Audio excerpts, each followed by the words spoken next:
दोन अपत्य अट रद्द करा, करणी सेना। ग्रामपंचायत निवडणुकीसाठी उमेदवारांना व शासकीय नोकरीसाठी दोन अपत्यांच्या अटीचा नियम बेकार असल्याचं महाराष्ट्र करणी सेना प्रमुख अजयसिंह सेंगर यांनी महाराष्ट्राचे मुख्यमंत्री यांना पत्र दिले।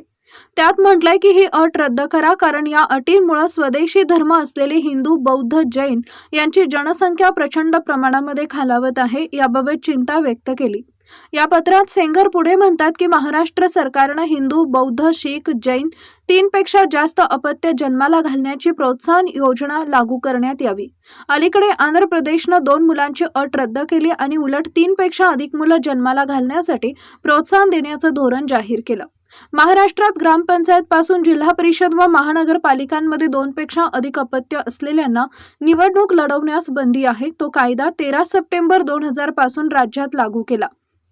नोकरीसाठी 2 अपत्यांच्या अटीचा नियम हा कायदा रद्द करण्यात यावा अशी मागणी महाराष्ट्र करणी सेना प्रमुख अजयसिंह सेंगर यांनी माननीय मुख्यमंत्री यांना केली आहे। सेंगर यांनी या पत्रात असं म्हटलंय की महाराष्ट्रात हिंदू, बौद्ध, शीख, जैन यांची जनसंख्या या कायद्यामुळे खालावत आहे। म्हणून छत्तीसगड, हिमाचल प्रदेश, आंध्र प्रदेश, मध्य प्रदेश यांनी 2 मुलांची अट असणारे हे विधेयक रद्द केलेले आहेत। उलट 3 पेक्षा अधिक मुले जन्माला घालण्यासाठी प्रोत्साहन देण्याचं धोरण जाहीर केले। राज्यात ग्रामपंचायत पासून जिल्हा परिषदा व महानगरपालिकांमध्ये 2 पेक्षा अधिक अपत्य असलेल्यांना निवडणूक लढवण्यास बंदी आहे। तसेच सरकारी नोकरीसाठी सुद्धा ही अट आहे।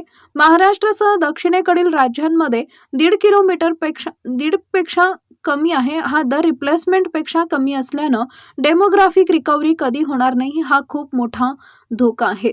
मध्य प्रदेशात सरकारी नोकरी व न्यायिक सेवासाठी 2001 मध्ये 2 अपत्य अट असणारा कायदा आला आणि 2005 मध्ये तो रद्द करण्यात आला। या कायद्यामुळे हिंदू धर्माचं प्रचंड नुकसान होत आहे। हिंदूंची प्रचंड जनसंख्या खालावलेली आहे। प्रत्येकाला शासकीय नोकरीची अपेक्षा असल्यामुळे 2च अपत्य पैदा करत असल्याने हिंदूंचा प्रजनन दर खालावलेला आहे। लोकसंख्या शास्त्र सांगते की एखाद्या स्त्रीने तिच्या 17 ते 49 वर्ष या प्रजननक्षम वयात 2 किंवा त्यापेक्षा अधिक अपत्य जन्म दिला व प्रजनन दर किमान 2.1 राहिला तर वडिलांची आईची जागा पुढची पिढी घेते। या कुटुंबाचे वंश अस्तित्व टिकून राहते। शहरामध्ये अवघ्या 1.5 इतका कमी झालाय। मानवी अस्तित्वासाठी एकूण प्रजनन दर हा 2.1 हवा।